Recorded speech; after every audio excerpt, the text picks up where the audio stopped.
That's the former president from 2015 to 2018, Mr. Francis J. Hinnah. Mr. Hinnah, welcome to Focus on Liberia.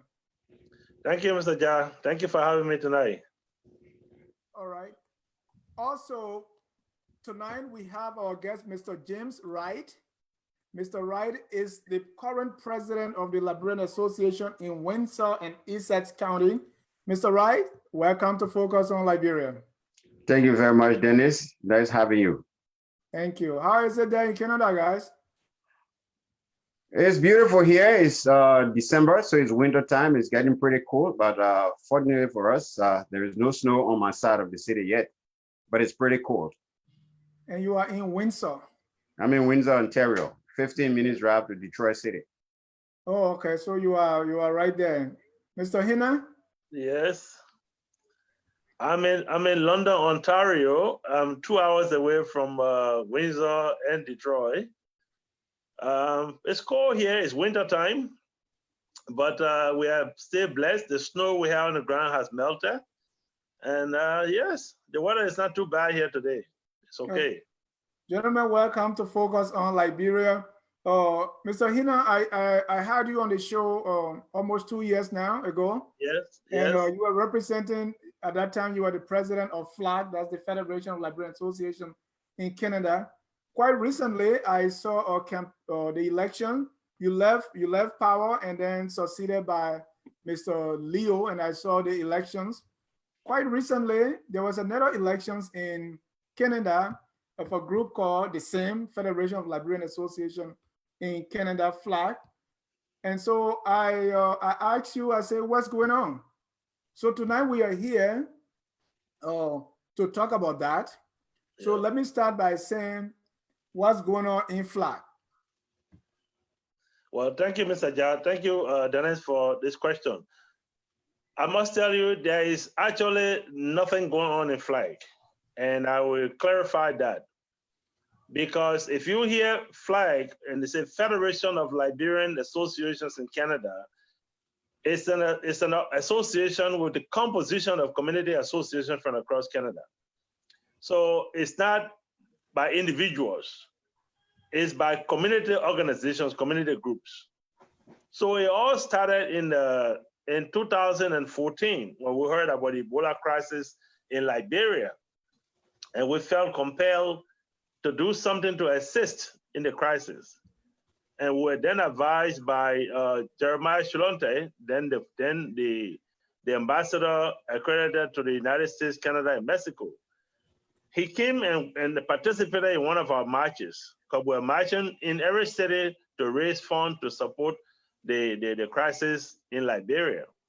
So at the Hamilton march, he advised us, why don't you organize yourself into a national group so that your voice can be heavy when you solicit funding to help people back in Liberia. And we yield to that call. Community leaders that were present, including my own community president then, nominated people to form an ad hoc committee to draft a constitution and see how could it unify us. So that group was put together. I was representing London, other people were representing other communities. And so we got together as a group, and Mr.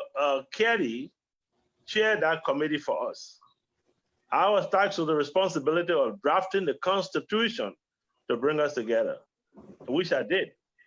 I selected a group of people to work with me, since indeed the committee that were put together, people divided positions among themselves. Kelly became chairman, Mary Dan vice chairman, Zizé secretary, and Ralph Dagoza was treasurer. And I said, but gentlemen, there's only one piece of job we got here to do. And that job is to just draft a constitution and go back to these people that sent us to come here and tell them, this is what we have. Can you convince your fellow leaders from around the country so we can form a national group? They said, no, we have to put a leadership in place. So then you just draft the constitution. I said, fine. But I know constitution cannot just be one man's idea. So I formed a group. I asked Leo Johnson, James Wright, Moyu, with Phil Bayou and another lady, and we joined together. We're 5 of us and drafted the Constitution. We went to Kitchener, and that was in January of 2015. We had a meeting in the house for Ralph Dagosa to proofread what we have drafted. And everyone was satisfied within the committee of what had been drafted as a constitution. On March 21st, we went to Windsor, and all the community leaders that were present were there. They were chaired by Mr. Wright. Mr. Wright and his group, including Mr. Rosler, who was then president for for Hamilton, got together and dissolved our committee after accepting the Constitution and asked me to defend it on why I wrote it the way I wrote it. And they were all convinced that that was the right document to bring us together. So our committee was dissolved. And the suggestion was made that we shouldn't leave from there without having a leadership in place. So it wouldn't be a piece of paper sitting on the shelf. So they said, let's put an interim leadership in place that will move to unify this country around this piece of document. I was nominated by one of our friends, Kopo Jobo, who died now. Peace be to our soul. And Melvin Dan nominated Mr. Kerry. And because there were two nominations, it was decided that you can't just give it to one man. So let's vote. So ballot was cast, and I was elected as the interim president of the organization with the responsibility of selling the idea to the entire country and bringing people together. Mr. Zeze ran to be secretary. He lost to Jalakuna Kwene. Ralph Dakosa ran unopposed, and he was elected treasurer. So we were three national officials to take the organization to the community. And so we're working by the director of the community. We officially launched the organization in London, my own city, on September 19, 2015. And then on the next year, 16, we had a convention. That was my strategy. Hold conventions from city to city to spread the news and sell flag to the rest of the country, which we did very successfully. By 2019, this year, we have had about 11 community organizations that have signed up to the convention. At our convention, 7 of them have registered fully by the communique and the vote that we had in Vancouver. But surprisingly, when we came from Vancouver, I started hearing this rumor that you just made reference to about some group of people claiming to be founding fathers of flag. Yeah. So it was music to me. But then I said, let's do something. Communities came together. One, Lassana Kroma from Kitchener, he was then the community president. For time past, Lassana Kroma has been like on the fence. He will call me president, he will welcome me to programs, but he never actually brought his community on board. But he did work with us together. Lassana decided to say, this group that was claiming ownership to flag, we should come together and discuss. He hosted a meeting, and they brought all the points they could put on the table. It was debated. And they brought other communities on board, but 9 of them decided to listen to their qualms. I abstained from that discussion because I didn't want to be in the middle of it since they were accusing me. So they discussed among themselves. And the result was that the election that had been called to be held in Windsor for July 2019 was legitimate, and everyone was encouraged to go to election. With the exception of the 4 people that had no community to control, the rest of the country came there. Even those who didn't register came and participated. And so we had election. Their claim today is that Mr. Hinnah did not register the name flag into the Canadian non-for-profit record. So because they were part of it from the beginning, they took the Constitution with my name on it and all my committee members' name and went to Service Canada and register the organization. They formed a board and put people's name on it that they had to remove later on and said they were the legitimate leaders. What time was this now? Just in August 2019, right after the convention in Vancouver. 2018. 2018. Yeah. 2018. What happened when we went to the conventions in 2018? Rosler Woolley, the former president of the Hamilton community, came with a communique. Mr. Hinnah, Yes. we'll get to the details. That's just an Yeah, okay. overview. So end with the overview as to how this new group got into the leadership or claimed the leadership, as you are saying. So the new group left us. We came back August. They claimed to have registered the organization and claimed to be the legitimate group that now owns Flag, the name. They wrote me and said that I have been removed. I have been replaced by a transitional team. Then they went into cities, appointing people in those cities. Like they used the scenario, as I can describe it, would be like what happened in 1980 in Liberia, where President Talbot was overthrown, and then the PRC were appointing superintendents and commissioners to all the areas. That's exactly what they did. President Talbot was killed, but you have not been killed.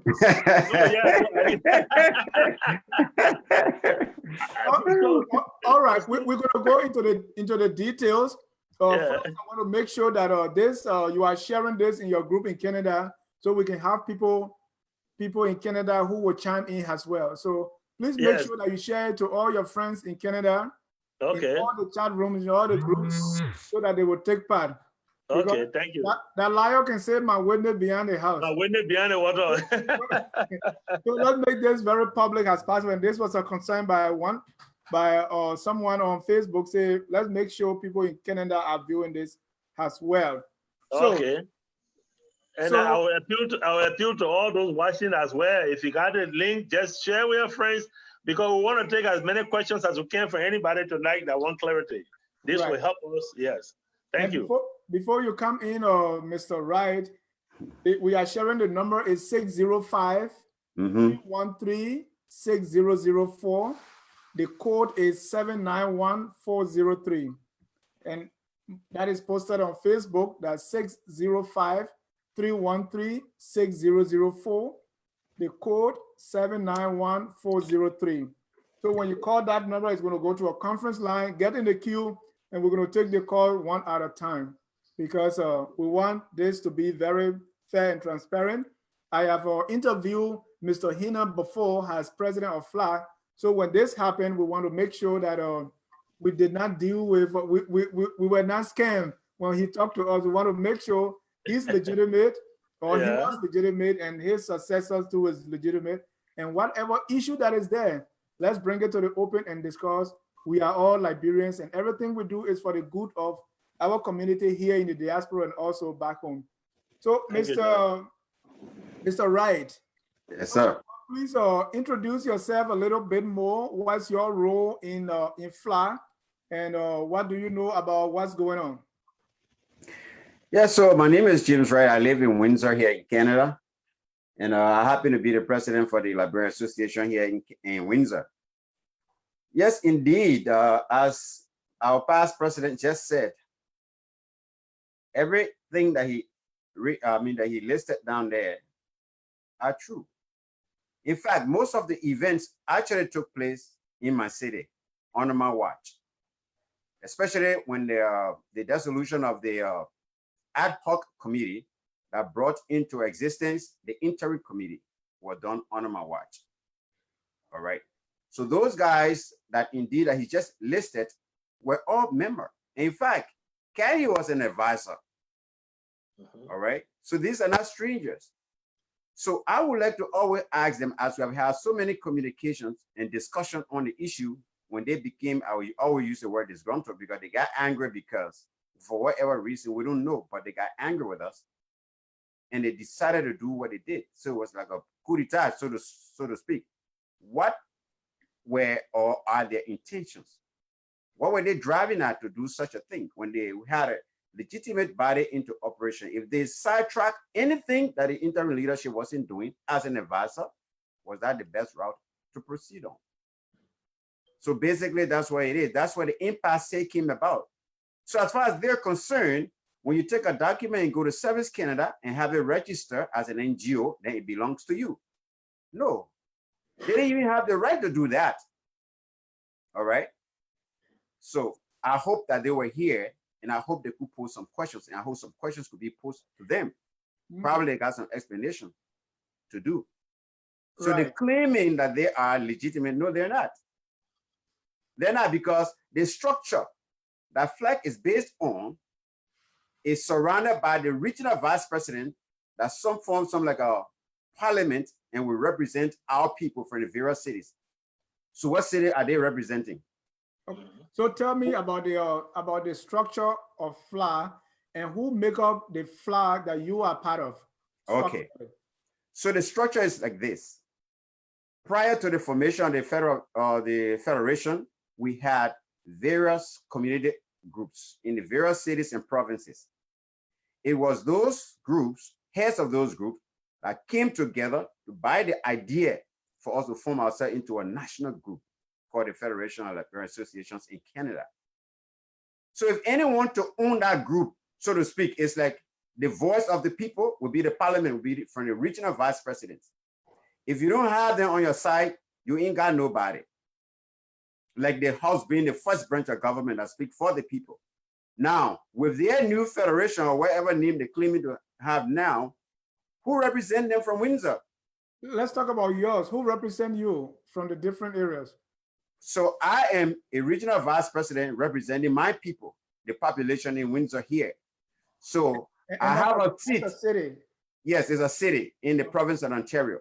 Okay. I have a seat to represent them on the at the federation level. So we call ourselves regional vice presidents.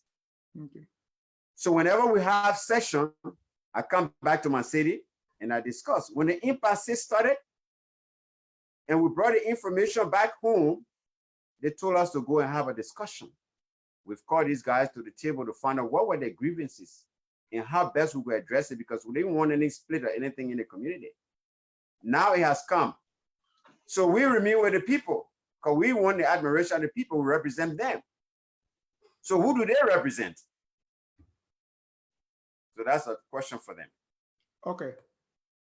So besides you, who are the other representatives from the different cities? Okay. So my structure in my city, we have my Secretary General, Mr. Alhaji Kroma. Now your city, other cities and provinces that make up FLA.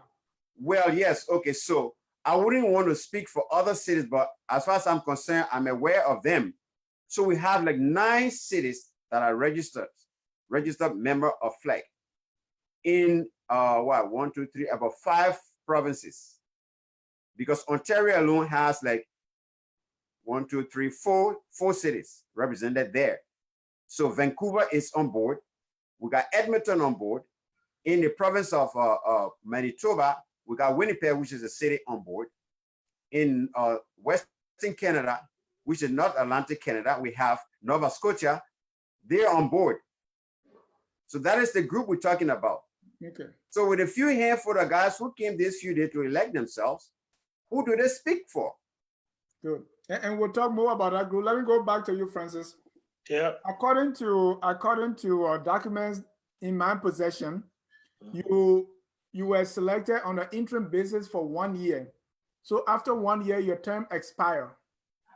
So from 2014, 2015, even from 2015 to 2017, accordingly, you should have been out of there.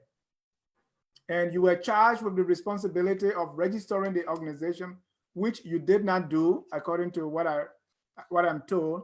And then you went ahead and I think replaced the board, so which they determined illegal. So the complaint is they convened a meeting that put an end to your leadership and put in an interim leadership that was installed just a few weeks ago.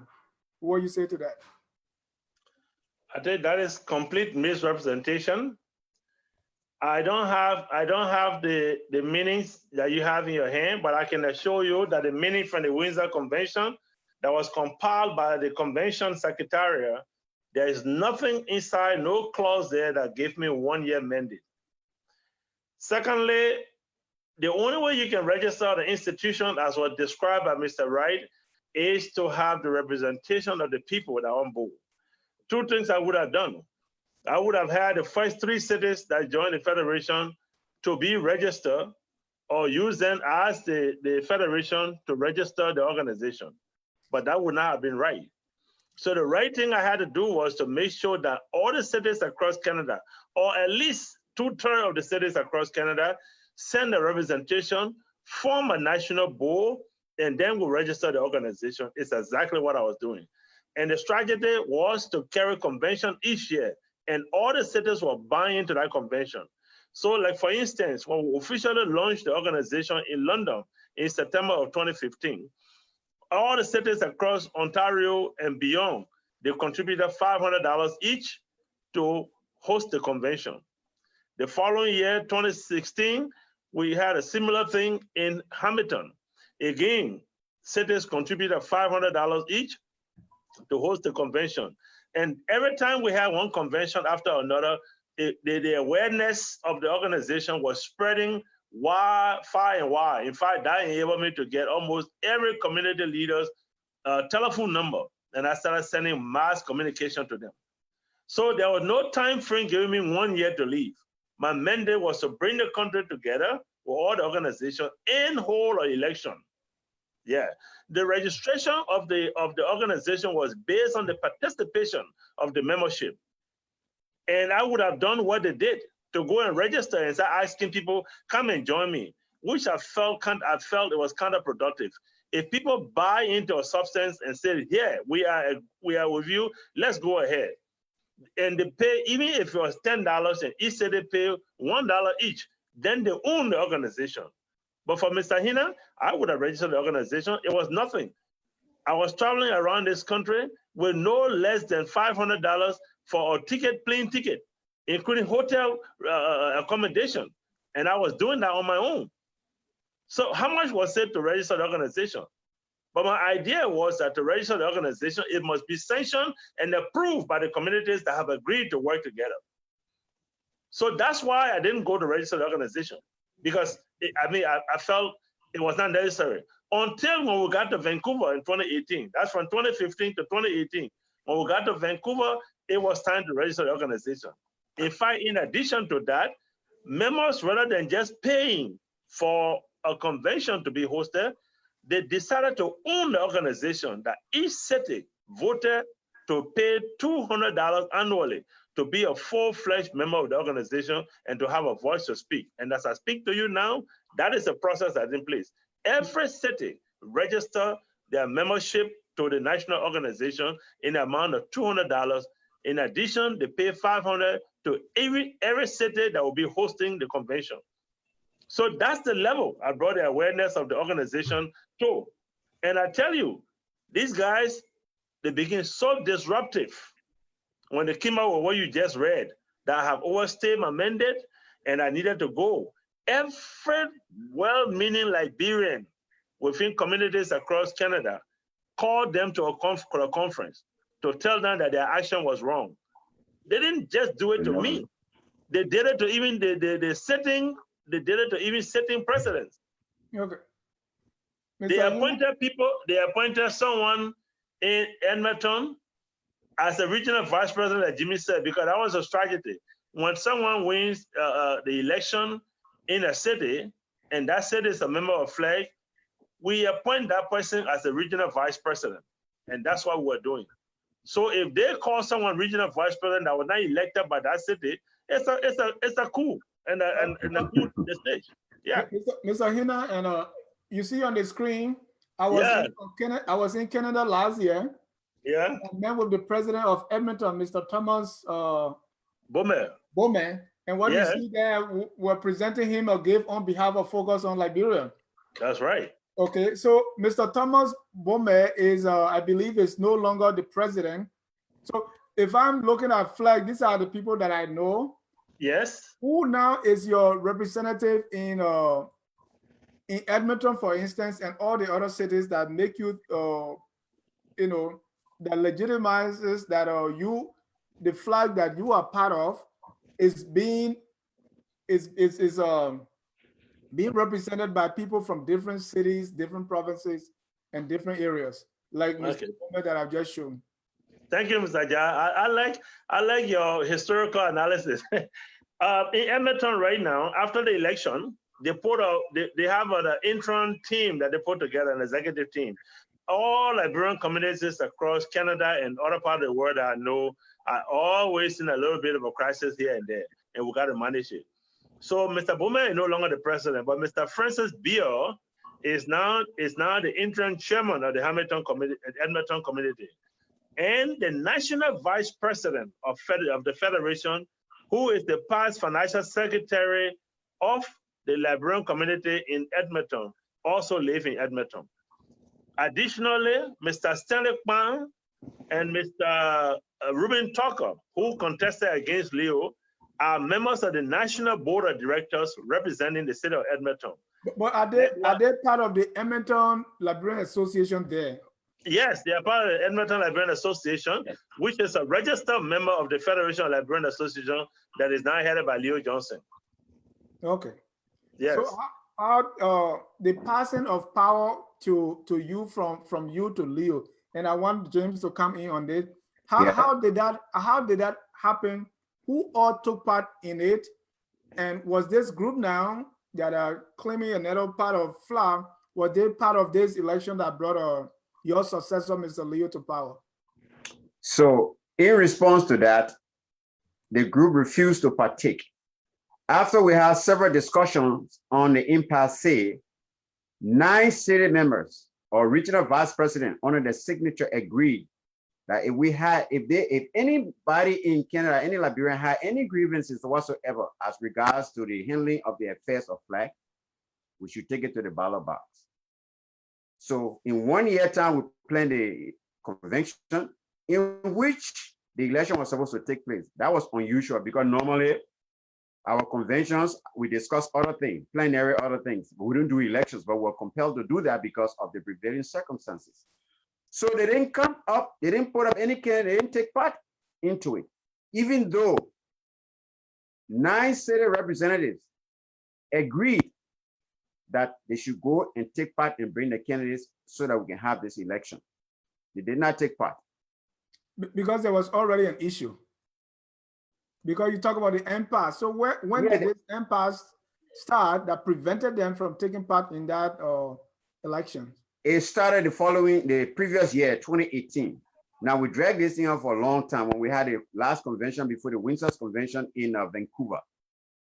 That's when the news broke out about their being disgruntled with whatever allegations they had against the present interim government. So we called them to the table. We have several teleconferences.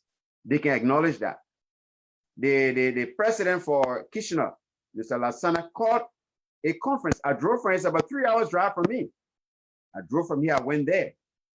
We took part in that one. And then just before that, another teleconference was held in Edmonton. Mr. Bumbe, under his stewardship then. So 9 city members came up together that, look, gentlemen, the convention is dressing near. 2019 July is coming up. So we will go to the convention and we'll do the elections. That's what we concluded. We didn't hear from them again. When all delegates arrived here in Windsor, they were not present. In fact, during the process, those who intended contesting for positions, they were not there. So this them or the they you are talking about, who are they? Who make up of this group? Are they from different? Okay, fine. So I will name them because I will name them here because they. But my main thing is, do they represent any of the city association? No. They have no constituent, so to speak. They have no constituent because the federation is owned by the regional vice president. In speaking here, I speak for Windsor. I have close to about 150 Liberians living here.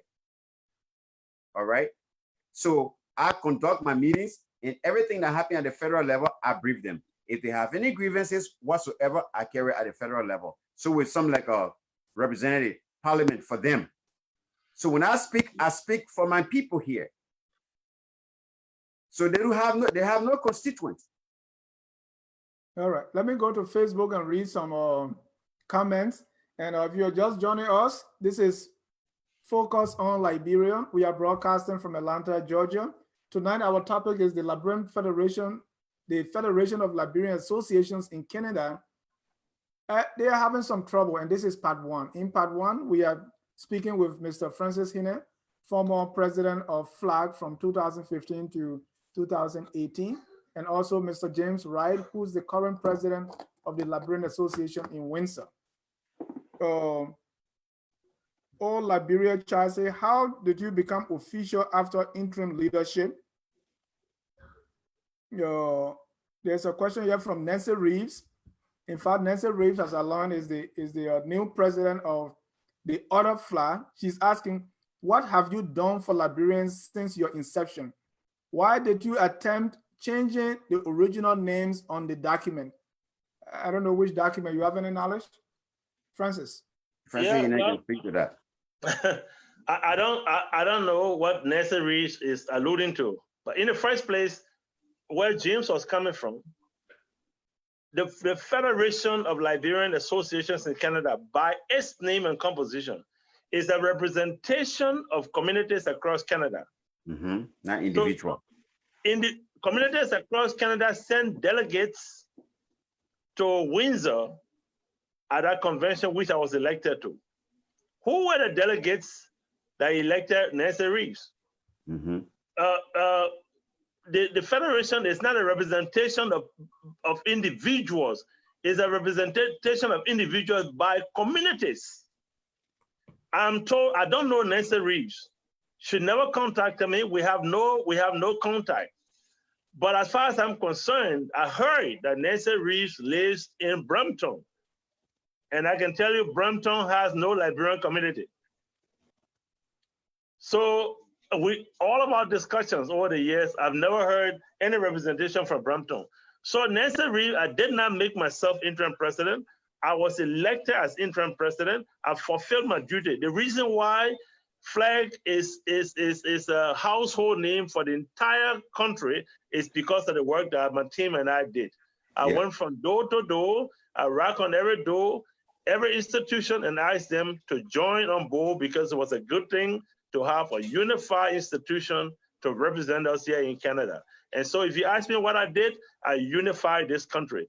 Every child, every man and woman in this country can pronounce the word FLAG, the Federation of Liberian Association in Canada, because of the work that I did, because of the work that James Wright and others are doing. And I just wanted to add to what James Wright told you. In addition to he representing Windsor, he said they have 2 members on the National Board of Directors. You have Mr. Phyllis Beer and Ms. Phyllis Bayou that are represented on the national board. Thank you. Yeah. Mr. Professor Laura Davis is an African-American professor. He's asking, how large is the Liberian community in Canada? And are you collaborating with Black communities to improve the quality of life in Liberia? Oh, sure, certainly. That's one of our main focus. As I said one time on this program, by training, I'm a local government specialist. And what I've studied in Canada, it indicates to me, without the national local governments around Western countries, you have what we all will refer to as dictatorship or tyranny. Because if we can practice what we have seen here into Liberia, which I am vigorously trying to do, we will have a better country. Rather than one leader being the oracle that we have to worship, we will now turn around, we'll be independent, and we'll hold those people responsible for whatever they do. So yes, we are working here. In fact, we are supporting any organization, any group that is interested in doing something for us in Liberia, to the extent that we have reached up to the national government and told them we have resources here. We want you to join us to tap into it. Be responsible so that we can help our people in Liberia. We started here with study classes around our communities. We started with providing social service in our own way to our communities. So we are working to improve the life of our people here and also to transport that to Liberia and make it better for our people that live there. And how large is the Liberian community there in Canada? The Liberian community, our population, we are pretty close to around 6,000 or 7,000 now. The largest concentration is in Edmonton, and because that was the oil-rich area, Edmonton and Calgary. But Ontario, and the thing is, most of the cities across Canada they are concentrated in one place. Like in Edmonton, you have Fort McMurray, you have Medicine High, and you have Edmonton itself. So, Chicago. yeah, but the Edmonton organization comprises the guys that live in Fort McMurray, because the Fort McMurray, like the workplace, they go to work and they come back home to Edmonton. So they have a larger concentration there. Calgary, the same as in Calgary. You got people in Red Deer, their families in Red Deer, families in Medicine High. So when you combine everything, roughly what we have here, we can probably say around about 6,000 the population of Liberians here. Good. Yeah. And before I go to Jim, one more thing is one of the problems they have with you is like I think you had a fundraiser. You had a fundraiser, and the funds that were collected were sent because the current president now, who succeeded you, Mr. Leo Johnson, has an NGO, and the money that was raised supported Leo's NGO instead of going for the intended purpose. That's one of the charges against you. Mr. Jar, that is false, misleading, very malicious. If FLAG was looking for money, I would rather go to the Leo NGO to ask for money for FLAG than for me to take money from FLAG and to give to Leo. In the first place, by their own admission, FLAG was not registered. So if FLAG is not registered, where am I going to get money from to do the fundraising? In this country, yeah, in this country, when you solicit funding, you have to provide taxable receipt to those people that give you donations. Anything above $5, $10, and $20, you have to issue an official receipt to those people so they can file their income tax and declare it. FLAG does not have that status under my leadership. It was not registered, was not incorporated. Who was I going to ask to give receipt to those people? So this is false, it's misleading, it just damages our community. It makes us look like people who are just born troublemakers. Somebody said to me, God made three groups of people. He said, God made a white man, God made a black man, and God made a Liberian man. That's how we are. We just lie. We lie without any substantial information. We say things that we know nothing about. It is not true. I never raised any money to give it to Leo Johnson. The board of Empowerment Square is not even, beside Leo on that board, nobody else. In fact, Leo is the executive director. He does not control the board. That's period. So Empowerment Square is Leo's organization. So it's the organization that he built from scratch. And was there any collaboration between that organization and FLAG under your? At no time. At no time. At one point, I felt it was necessary for one of us as a Liberian to serve on the board of directors of Empowerment Square to show support for what Leo was asking people to do for us in Liberia. Leo told the people that in Liberia, we have no public learning center, like in the form of a library. And so over the years, Dr. Top, the former vice president of the McMaster University, and others, including Ann Pearson and Dr. Bonnie, who is right now a professor at McMaster University, they all came together and bought the idea from Leo. Leo said, I want you to help me to build a library in Liberia. It took me a long time to even go around Empowerment Square to affiliate. The first person to volunteer after Rosler Wheeler, that Leo started raising his hand, refused to support, Melvin Down decided to say, I will sit on the board so that I can be a face of the Liberian community. And Melvin Down went to meeting one time. He attended one meeting and gave up. Leo said, Mr. Hinnah, this thing is so embarrassing to me every time I go to a meeting. I'm begging these people to help me. No one hears my voice. The only time you'll see me when you have the gala fundraiser, I will go there and speak and tell the people thank you. And I felt we're not doing justice to ourselves.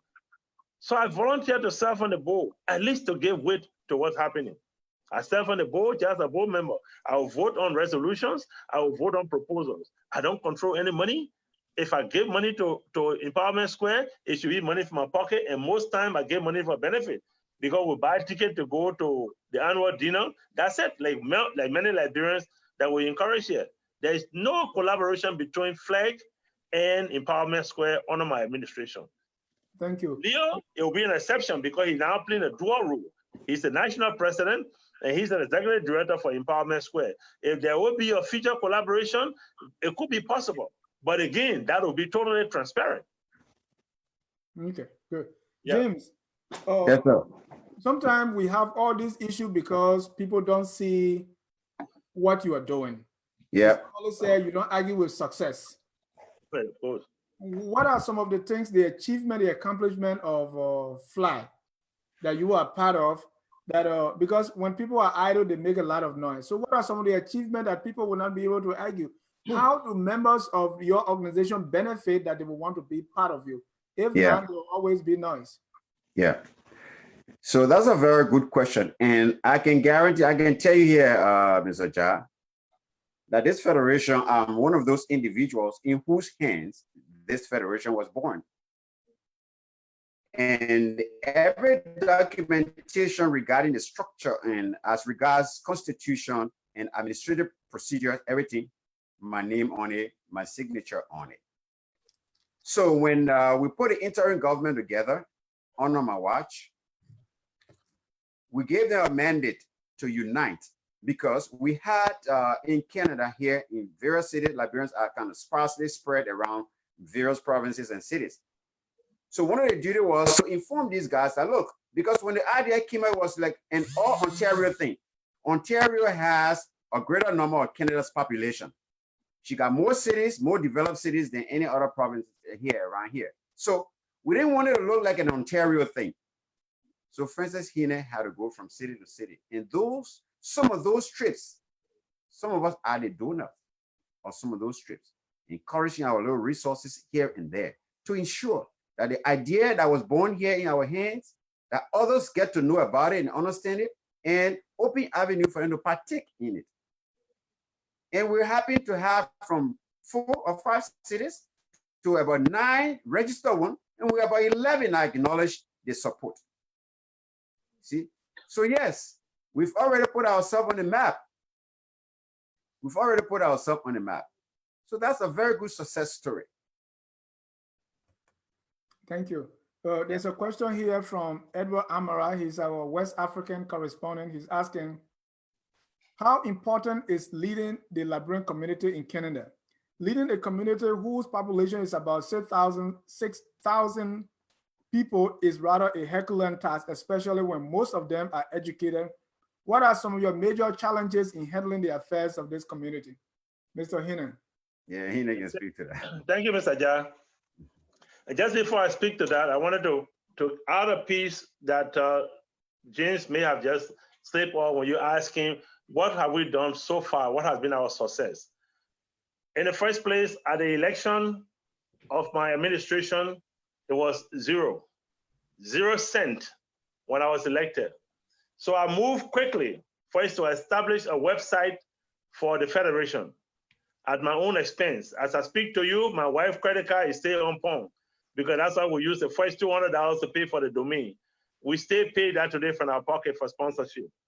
On the website, we have membership census form for community organizations as well as individuals. That's why I'm getting my statistics from for those who have even completed them to put that into place. Secondly, we moved to establish a full national bank account for FLAG. So when I see the group led by Nancy Reeves claiming to be the legitimate people of the Federation of Liberian Association in Canada and showing and that they have legitimacy, if we go to fight for legitimacy, I can challenge them in court. I'm going to be the legitimate person because we have a bank account with a name flag associated with it. We have a website with a name flag associated with it. So what do they have that flag is associated with? Because they stole the documents and ran to that.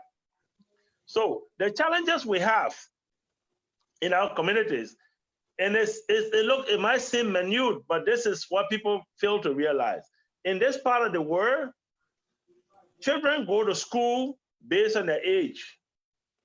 So when the person is 4 years old, they are supposed to be in kindergarten. In Ontario now, that's it. Then they are in school. They have just started school.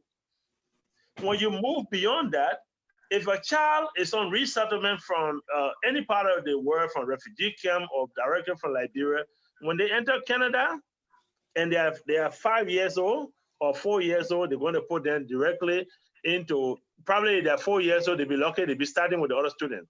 If they are 10 years old and they're supposed to be in grade 6, they are going to put them directly into grade 6, even though they have never handled a pen before.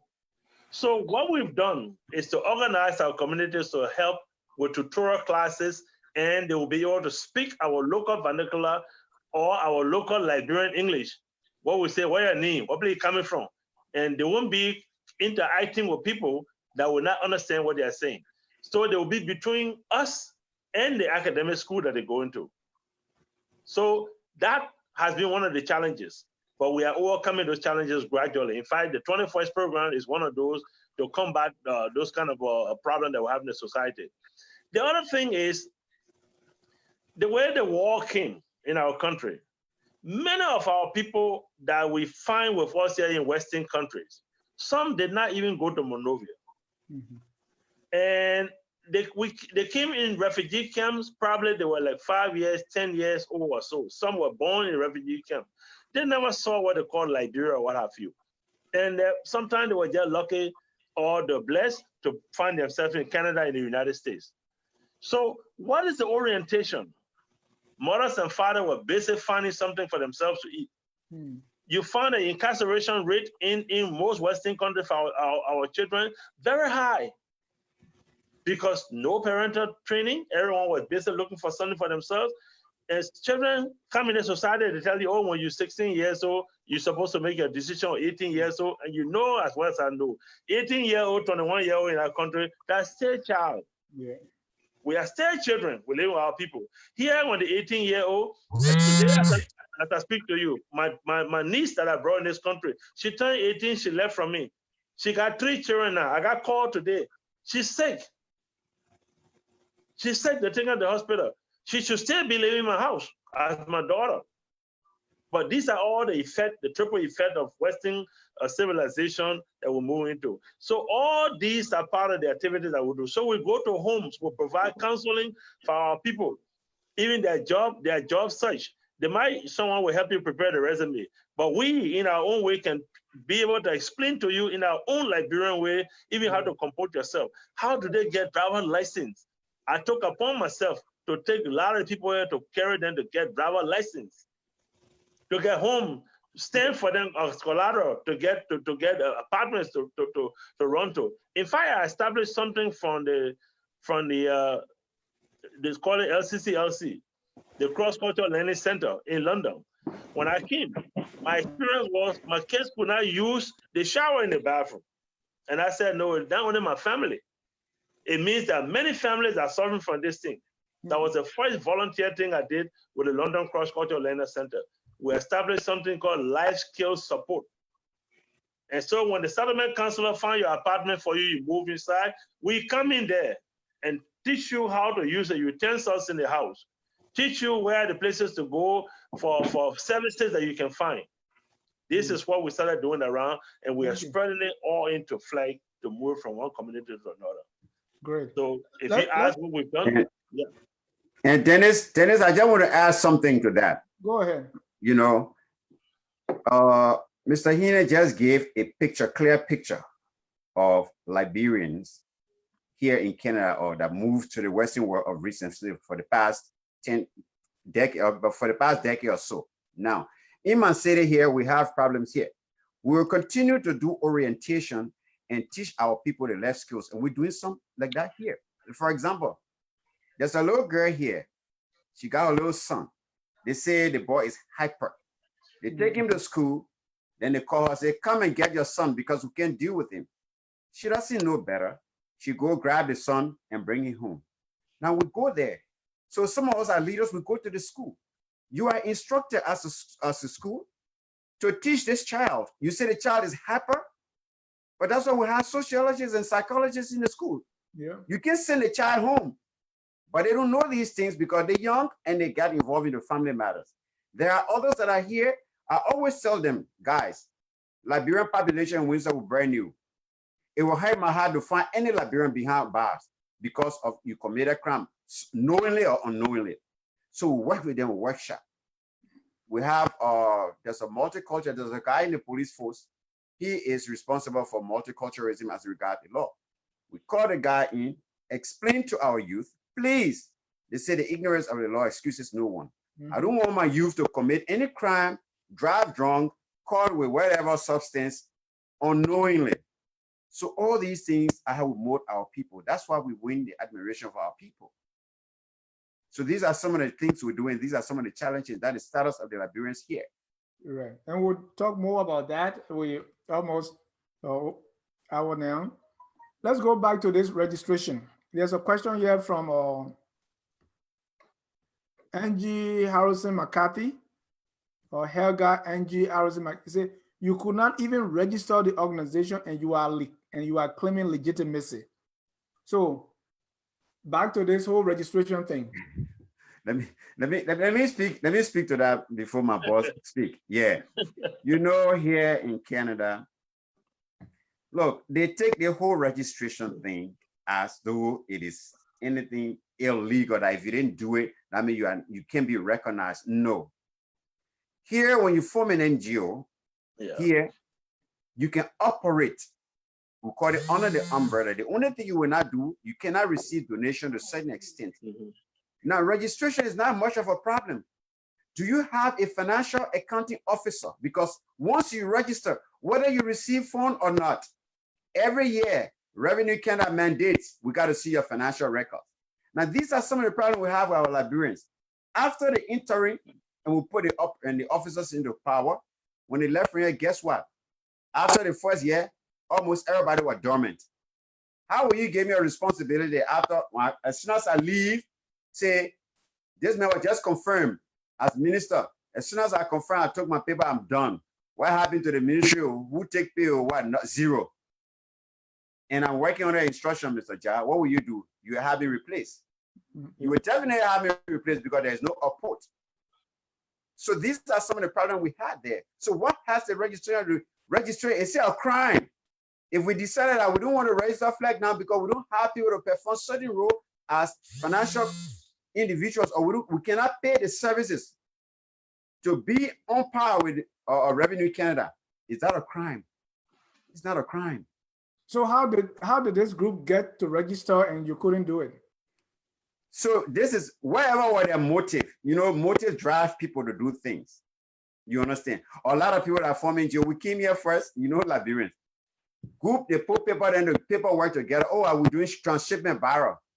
We trusted them. We say, okay, that our Liberian community, we always accuse of, oh, you guys don't let it work with your Liberians. You don't support Liberian business. They're coming up. Guess what? I'm a victim of it. 2 barrel large, filled with goods worth for $2,000. Pay half price to go to Monrovia. It never reached. You see, this. If you did a census around our cities, you will find Liberians, they're crying. And then when we want to take them to task, then the Liberian boy, hey, you know, you're leaving that you're Liberian man. That's how we are. So what is it that, oh, why were you guys able to do this, or they were not able to do this? They were not mandated. It was not a responsibility, but they have motives.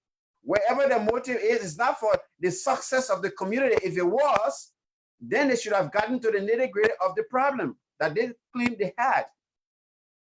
So they could be in the best position to answer that question.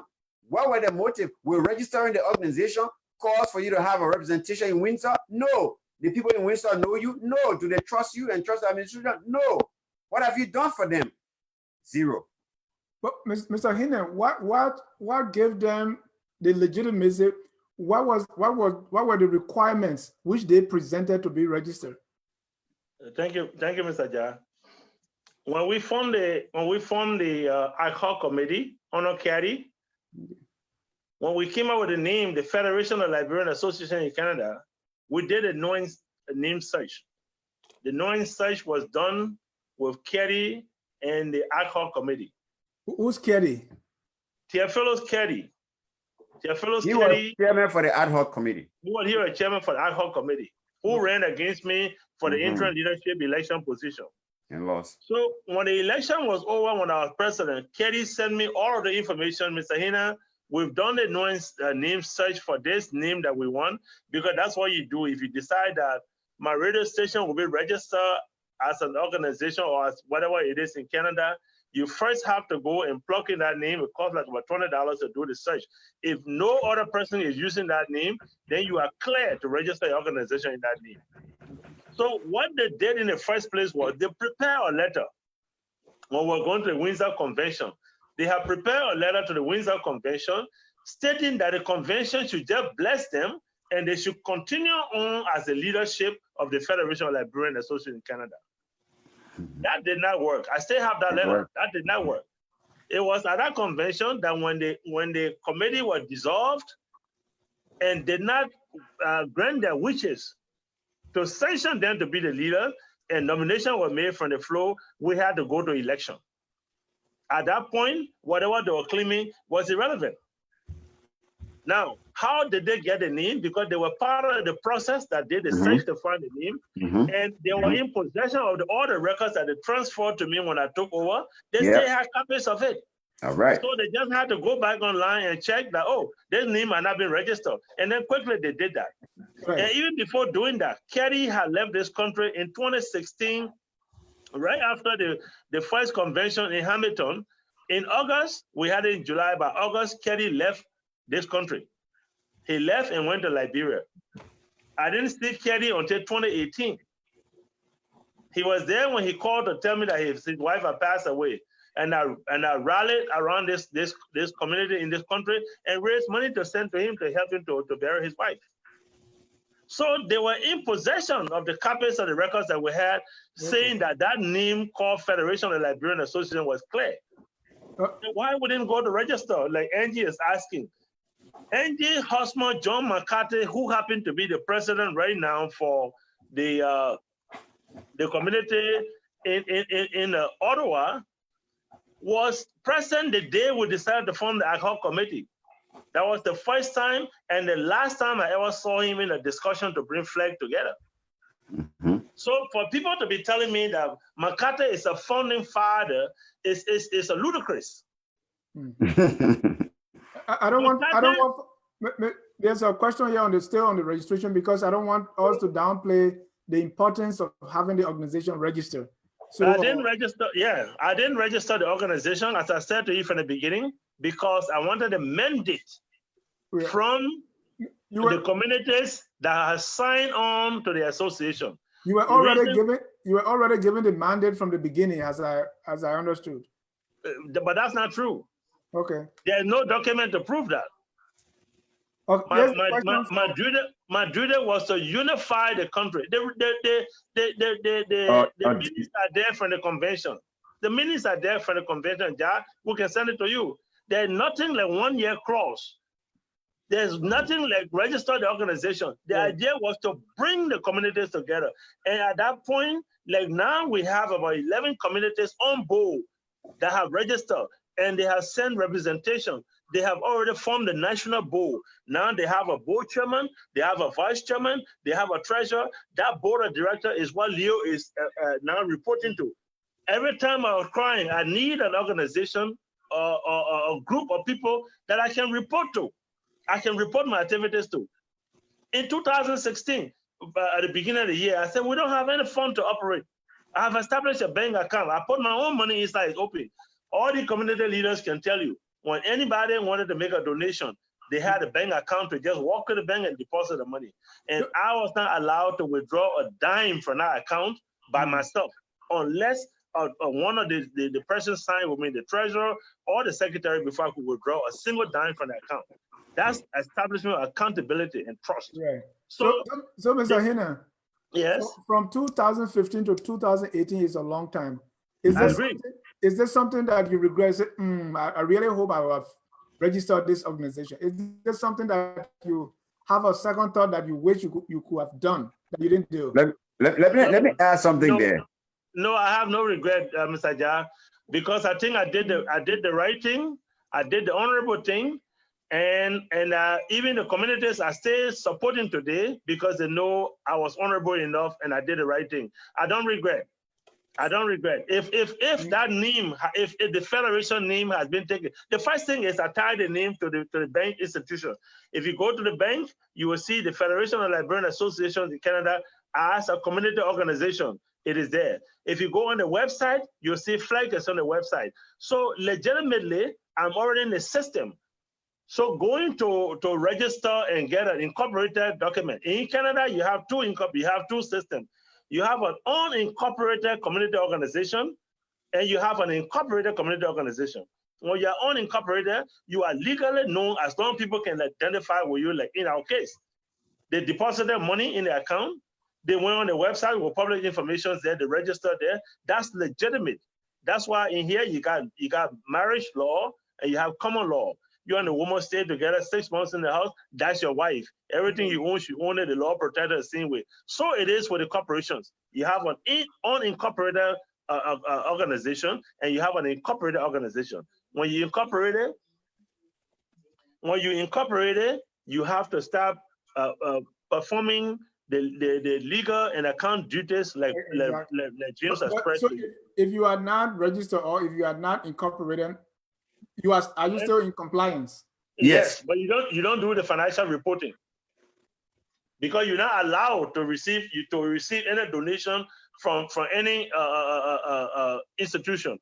So if I wanted to get money from Flag, solicit money from Flag, I would have to liaise with the organization that will register that had a charitable status. Then they will put the money in that account and that organization will give me the money and they will make the report as to how the money was spent. There's a question here from Otis T. Wanley. What was the Liberian community in Nova Scotia's position?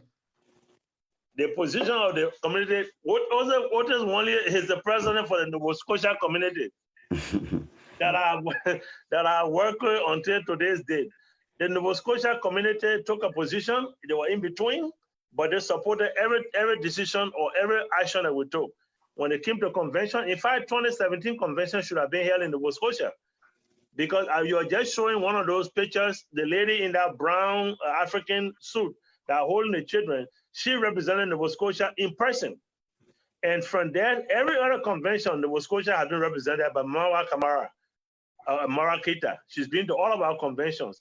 Ote, as a person, has always said that he would take any other disagreement between us to the convention or to his community to discuss it.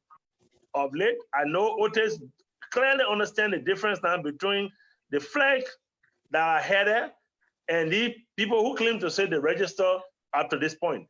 Ote is fully with us, his community is fully with the flag that has been switched over to Edmonton. I know Nova Scotia's position is firm and they support the flag that are trying over to Leo. I wonder why Otis is asking this question. Is it asking something that you already know or?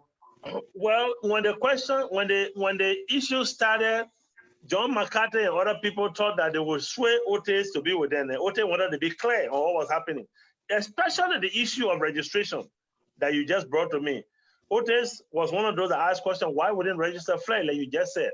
And my answer to him was, Otis, the register flag depended on you. Who are the representatives that you send to form the national board that I can report to? So we all have to play our part to make sure the organization is strengthened. If people are part of institution, you don't just add people to institution. People add themselves and they register and they have a voice to it. I wanted the mandate from them to register the organization so they can own it. Not from Mr. Hinnah. So Otis and I had a little bit of disagreement at that point on that because Caddy and other people were calling him. But of late, Otis told them that he found them to be just troublemakers. So he's not part of he's not part of what they have. And I know the woman that asked the question for the registration, she's the wife of John McCarthy.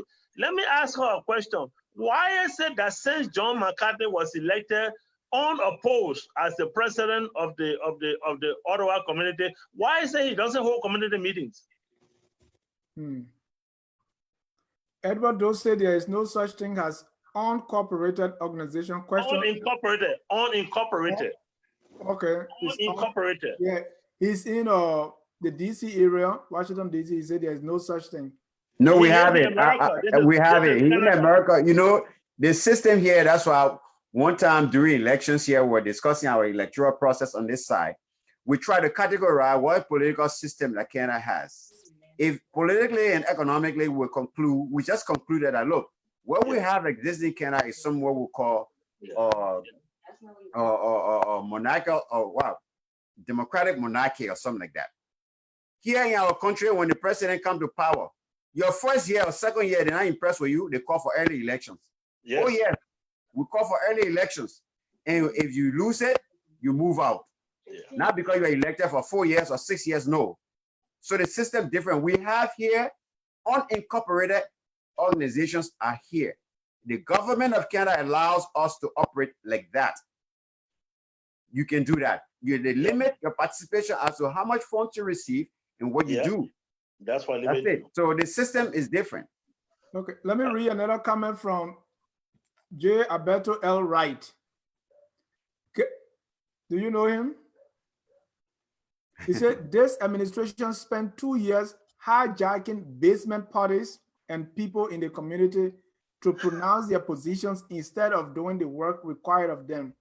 It is shame we are on Facebook discussing this past due issue.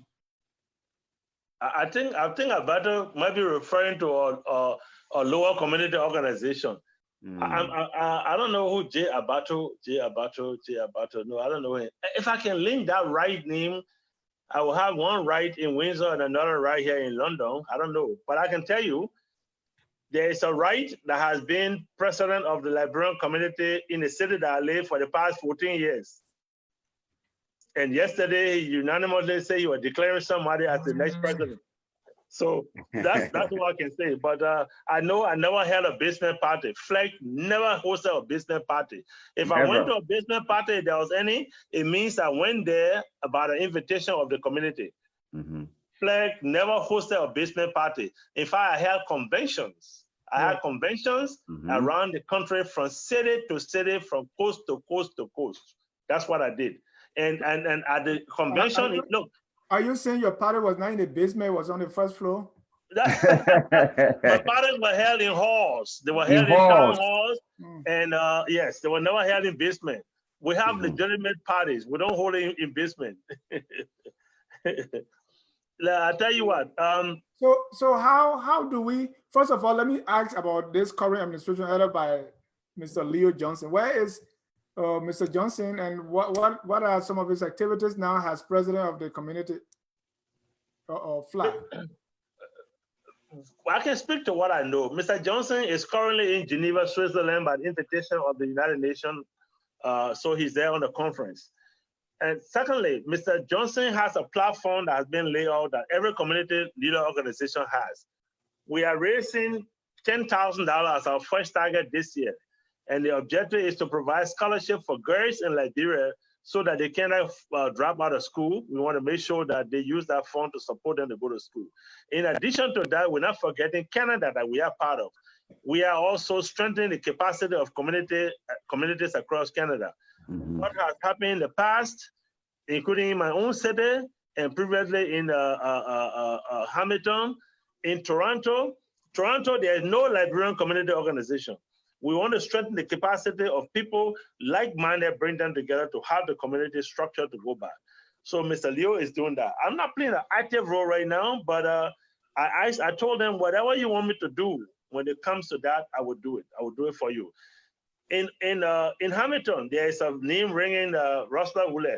They don't hold any capacity. In fact, what I gathered today, what I was told today, is that the so-called Federation of Liberian Associations in Canada, that Nancy Reeves is now saying she's the president for, is the composition of individuals, not community organizations.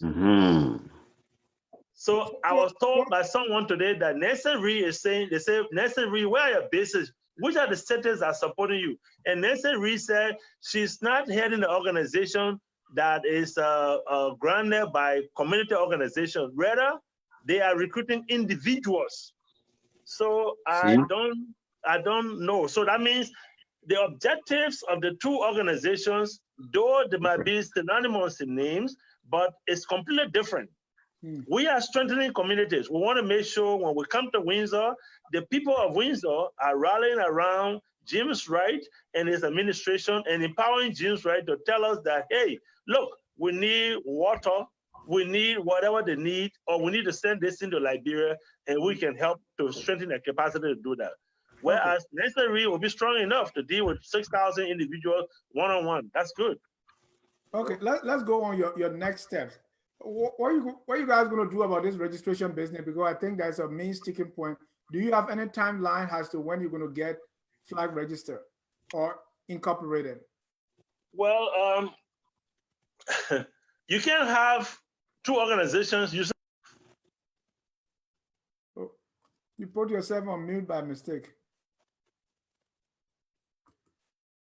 He's on mute, yeah. Yeah, you have to, you put yourself on mute, Francis.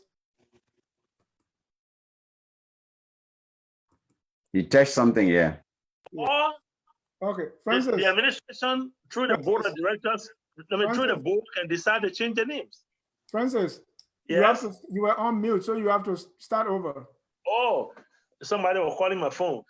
Okay. It's on mute again. They're still calling you.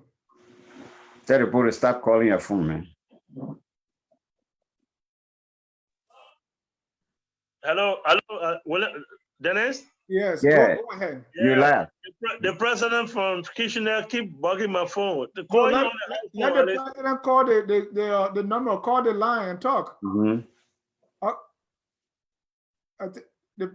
They keep calling you.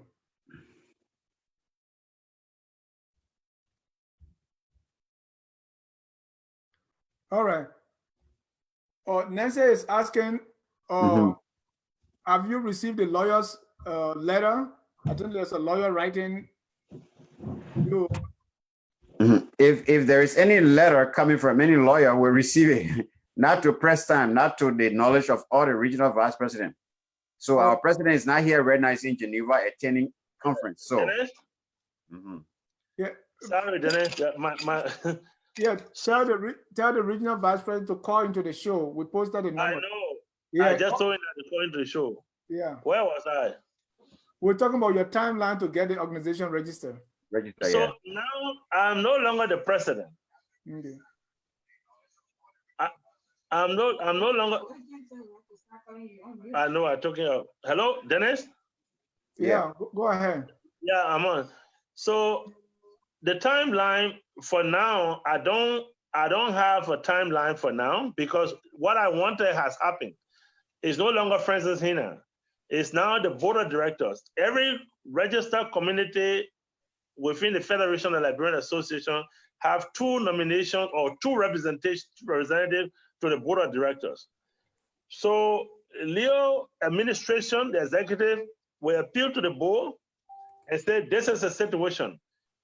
We cannot register flag as flag to have a documentation because the McCarthy or Caddy group have gone ahead and registered the organization by themselves. So if they come up with a name, the board can vote on it, and the community say yes. Let the other people take the name because they've been the first to go and legitimize it. They can adopt a new name and register. Yeah. They can adopt a new name, register, and continue to work. The name is not the point. The result. The result is what we're looking at. The result is what we're looking at. So they can change their name and still be the national organization of communities across Canada.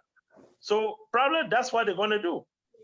And I think that's the best thing to do, because we can go to court and prove all the records to show that, yes, we were the first to call ourselves flag. The lawyers will spend some money. The judge might find true and rule that, yes, you guys deserve the name. But what do we gain by that? 10,000 by spending 10 or 20,000 to pay the lawyer just to get a name? No. We rather spend that 10,000 to give support to our people and spend $200 and register a new name. You know, so what new name are you thinking about, Mr. Wright? Well, there are several proposals that came to the regional vice president. In fact, we had a meeting on that because when this new leadership under Leo took over, those are some of the problems he inherited. the impasse existing, and then with all these things. So we had a first meeting, and he said, look, guys, I've been in the NGO business for a while. So Leo speaking now, that look, we shouldn't go ahead to fight, So y'all submit, y'all give us names, acronyms that you think best suit us in our functions. And then when we agree on it, I will see to it that we get legitimized or get incorporated. So it's a simple thing. It is a simple thing. You see, our emphasis was not just to get there and register. That's not it. As I said, when the idea for the federation came about, there were Liberians in other cities, in provinces, that this thing was just an all Ontario thing. Yes. We didn't want it that way. So our emphasis was not based on just go and register it, because then we'll be proving again as an Ontario thing. So guys, sell the idea out there.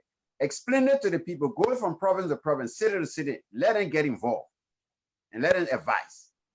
So the priority on that registration, you register, so what? Okay, they register, so what? Who they representing? They say individuals. Well, that's how they want to do theirs. All right. That's not how we want to do ours. Here's a comment from Sekou Donzo. The folks who registered flag was part of the organization. It seems to me they took advantage of a new loophole to create another organization. and Thomas Bombe says, Sekou, that's exactly is the point with the new flag. Yeah.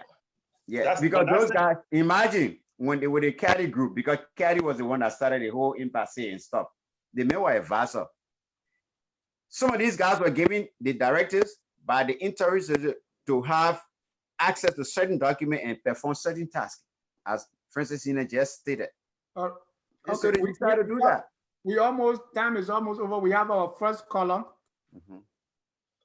We have our first caller on the line. So let me give a chance to this caller. Caller, your name and where you calling from.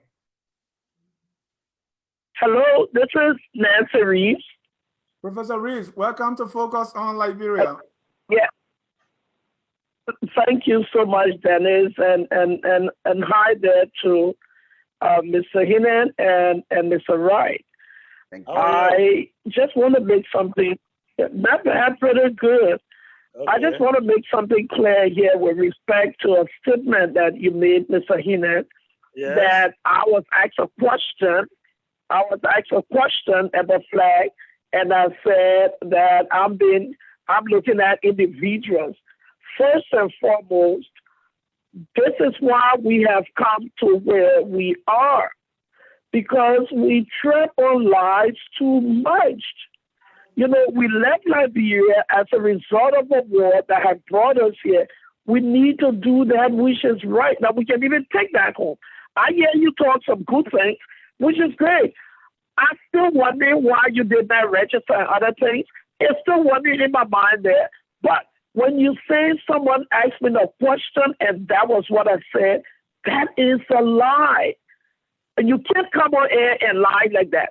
If so, you tell me the person's name on air, but that was not done. And my getting into flag, I mean, you know me well, Mr. Hinnah. I don't know the other person, but I'm not the person to try on those sort of you say, I say, or they say. I'm too intelligent to make those sort of comments. I've never said that. And please don't go on saying it. If there are things we need to do, we need to get it done and not try on lies. I did not say that. That was saying that makes me to look stupid, and I'm not a stupid woman. Please don't say that. Thank you, Ms. Nancy. If I may respond to you, when I said in my interview today that I heard from individuals that your people have been calling, they say the question to you is, which constituents do you represent? Mr. Wright represents the constituents of Windsor. Likewise, people from all over Canada. So flag under my administration is the composition of community organizations. Now, which community do you represent that have come out to form the federation? Well, that's the question. The question is, absolutely. Which community do you represent? Which I absolutely know that. But Mr. Hinnah,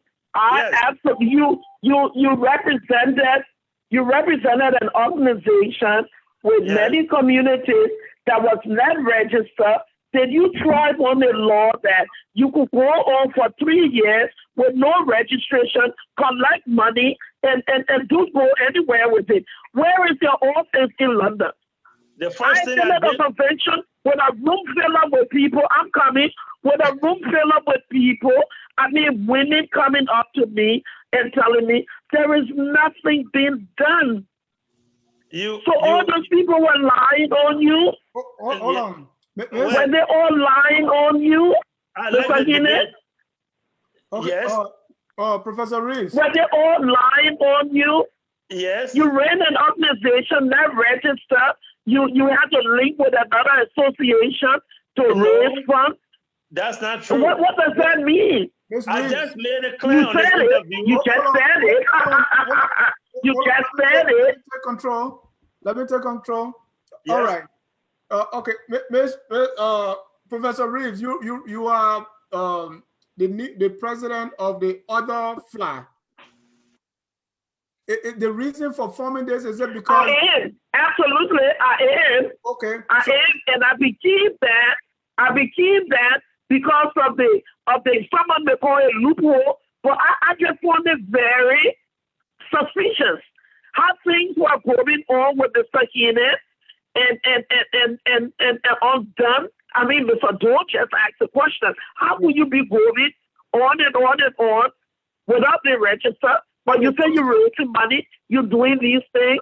I got a question with it. But then you could not collude with Leo, who has this organization, and I just didn't understand it. You are and it made no sense to me. Let me ask you a question. So what prompted you to be part of this other flight? Is it because they are not registered? And if yes, which constituent or which community do you represent? Because FLA is a federation which is comprising many cities and provinces. Well, you have a federation, a full federation that is doing a lot of things that are questionable. No, that's what you have. Not because you say, I have people on my side, but you're doing a lot of questionable things. Let's talk about no. Listen to what I'm saying. You're doing a lot of questionable things. And there are people crying on your knees and getting no benefits. So it's about time, Mr. Hinnah, to say we need to step back and think about the people we want to help. You said we want to. You've not done it. Right. You have not done it. Professor Reed, my question is... That's the same thing that happened with the Liberian consulate. When I tried to bring a Liberian consulate into Canada, you, Mr. Hinnah, Leo Johnson, went in there and you messed up the whole thing. That's what you did. All right. So then we don't have a Liberian consulate in Canada because a person like you, Mr. Hinnah. Oh my God. Let's be real. And you know what? I wrote the Minister of Foreign Affairs and I complained about your behavior. Ms. Reeves. Thank you. So stop that lying about necessary. I did not say. Ms. Reeves, can you answer what prompted you to become part of this other organization? Is it because No, I'm not. What prompted me? I will come on the Sajah show and answer that question in detail. But when a person like Mr. Hinnah, who destroyed things and got people under the impression that they got a federation to represent them, and he is not doing it, then people have to step out. Right. People have to step out. That's the same thing you did with the consulate that you have been in Liberia today. Is that true? Is it true that you guys asked the man for money? Is that true? Thank you. Let me bring in another. Is that true? No. Oh, thank you so much. Yeah, thank you. I can answer that. I can respond to that, Mr. Ja, if time permits. Time. Let me ask another question. Call out your name and where you calling from. Hello, I'm Alice Johnson Hinnah calling from London, Ontario. And I'm so glad to hear Madam Nancy Reeves on this line. And my question is not to her.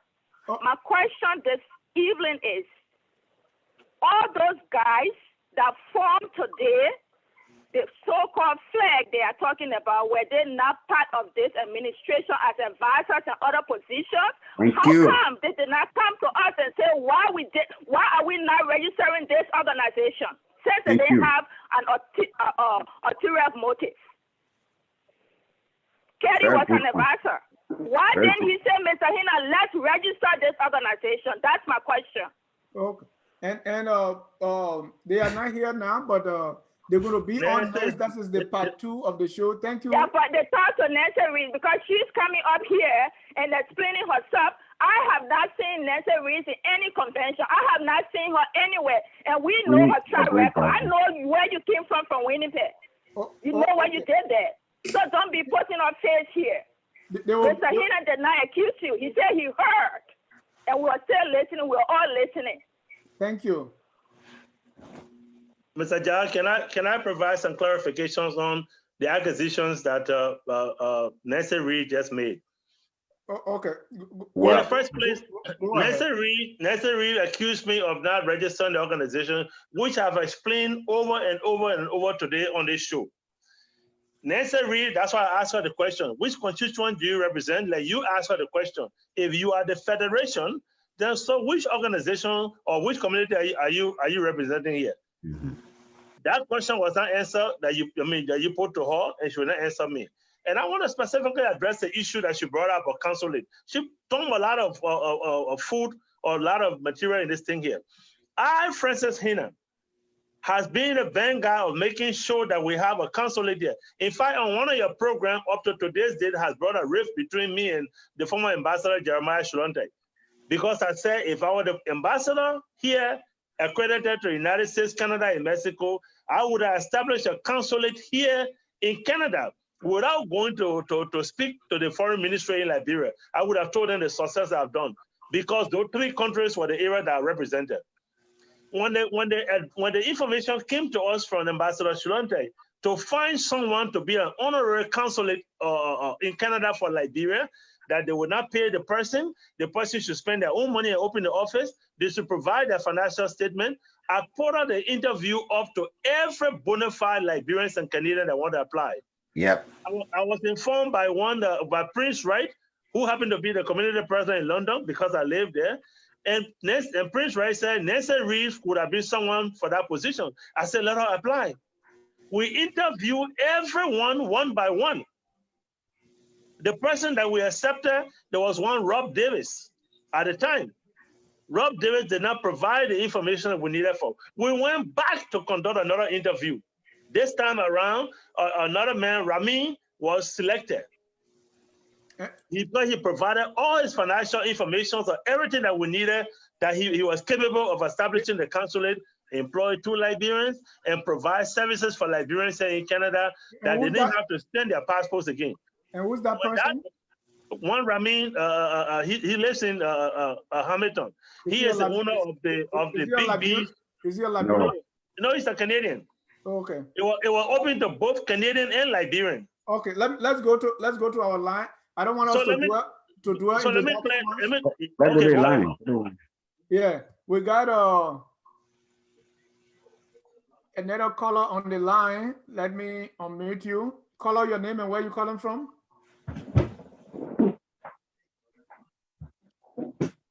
Hello, caller. Your name and where you calling from? Yeah, you. C. Doorway, is that your name? All right. Let me go on and read some questions from Facebook. Edward Dose, the guy asks you question, Nancy, answer the question. Yeah. I know, right? He said, Nancy, continue to eschew the question. Please answer the question. Answer the question. Thomas Bomber said, I have a great regard for you, Nancy, but I think you were somehow misled about the entire fact. But exactly. You will surely find for yourself as time goes by. Then Edward Doe came back again and said, Nancy, you are suggesting your motive then is diabolical? That's a question. Come on, Edward, you don't ask questions like that. You don't make statement and put question mark at the end. Let me go back to my caller. Oh, sorry, caller, that's my fault. Caller, are you there now? Your name? Hello, how you doing? Yeah, that was my fault. Go ahead. Yes, I'm Theophilus Carey, and I'm calling from Hamilton, Ontario, Canada. Theophilus Carey, you mentioned your name here several times, so I'm glad you called. Your question or comment? Thank you, and I want to thank you, and I want to thank you for the show, or I want to thank you for Mr. Hinnah and the rest of your hosts or your guests on the show. I basically came in to answer two questions that were posted to the newly elected president, Professor Nancy Rees. Madam Johnson asked a question, why didn't we in the leadership pose a question to Francis Hinnah when he was the interim leader with regard to registration? The records are there through conference call, face-to-face meeting, and even the last meeting where we decided to do the registration in Vancouver. The letter that was sent, it was clearly indicated that the mandate given to Mr. Hinnah and the rest of the leadership, including myself as advisor, as Madam Johnson said, was first of all to register the organization, two, to organize election, and elect a democratically elected president in 1 year. 3 years passed, moving forward. None of this were done. We wrote a resolution, a committee, a concern to Mr. Hinnah with regard to this issue. That Kelly, letter with our representative Mr. Kelly, was derated. Mr. Kelly, when you say we wrote, who's this we? Who's the we? We included myself, Zeze Watterson, the chairman for Toronto Association and former secretary, and we have McCarthy, who is now the chairman in Ottawa. We have Prince Wright, who was the chairman in London, and many other stakeholders and funders of the organization in line with other community leaders. Okay. This letter was ignored. It was rejected. We have Rosler, who was then the chairman in Hamilton when we started this organization. He represented us there. They ignored him. They refused to discuss our concern. We thought the only thing we could have done is to finally register FLAIR and move forward with our agenda. Therefore, we came together, have a resolution, and decided to register FLAIR. And hence, immediately when we did a registration as by Canadian law, those names on that registration paper automatically become the first board of directors until election takes place. Therefore, they become the higher decision maker of the organization. Upon this, the board of directors dissolved the interim leadership and formed a transitional team, and Mr. Hinnah was informed. Thereafter, we started moving forward to do what we are doing. The next question was somebody asking, what is the constituency of this organization? I want you to know that there is no two FLAIR in Canada. You have only one FLAIR, the Federation of Canadian Association in Canada, now headed by Professor Nancy Rees. That's the only legal organization that covers the entire authority, the community. In this organization, right now, somebody asked about constituency. We have McCarthy. McCarthy is the chairman for Ottawa. We have Zeze Watterson. We have Prince Wright. In fact, the vice president right now is from Edmonton. So this organization has constituency across Canada. However, we have decided that we have what they call corporate membership, where once you are a Liberian association, you can register. So we are constituency across the country. These are the questions I wanted to answer. Thank you very much. And I'm still waiting for any question. Yeah, my question is, if registering the organization is the problem, why will you not register it in the name of the certain president instead of forming a new association? So if you were already part of the organizing, Thank you. The reason was because the sitting person was illegitimate because he was given a 1-year mandate. Right. The mandate expired. Right. We talked to him. He refused to resign. He refused to do anything, and he removed the only 2 elected officials that were elected within the interim leadership and brought in people that were loyal to him. So he has hijacked the organization. We were left with no authority.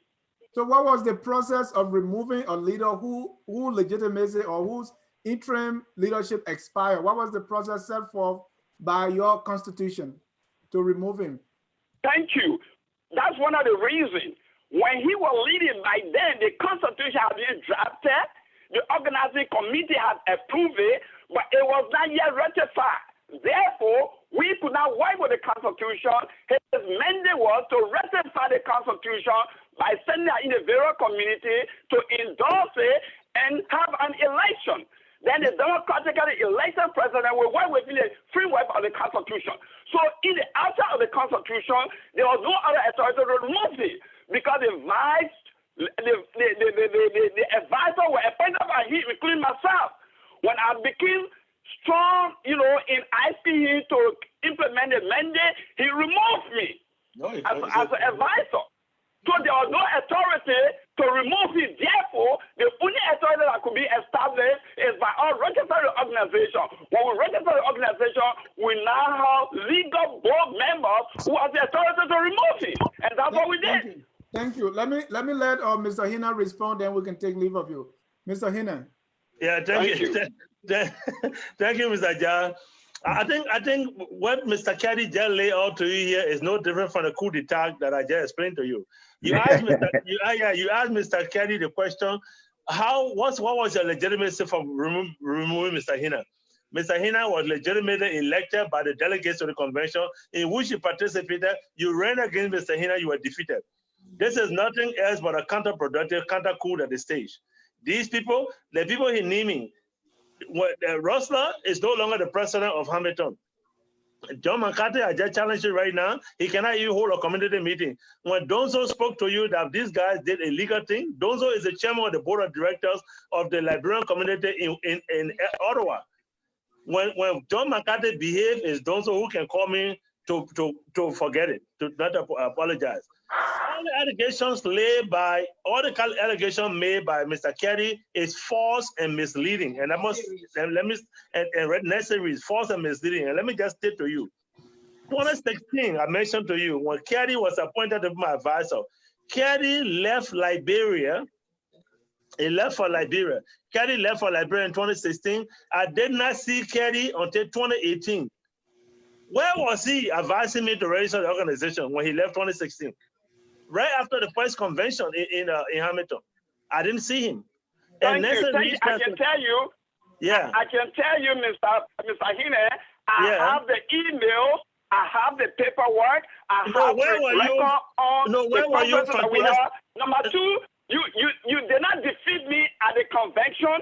It was a gentleman agreement. As a matter of fact, when I agreed for you to stand, let's see. When I agreed for you to stand, Mr. Hinnah, notify, there were 101 delegates. I agreed that it was a meeting, a gentleman agreement that you told me that you will leave for 1 year. So we agreed for you to take over. However, the delegate decided, said, despite you have this agreement, we still have to go to vote. There was no campaign, there was no debate, there was no talking to delegate. However, you got 51%, I got 50%.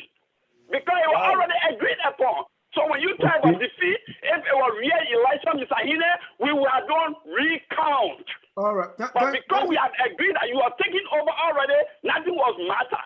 Even with that, people say, vote for me. The records like that. You got 50 votes, I got 51 votes. And then how can you win? Thank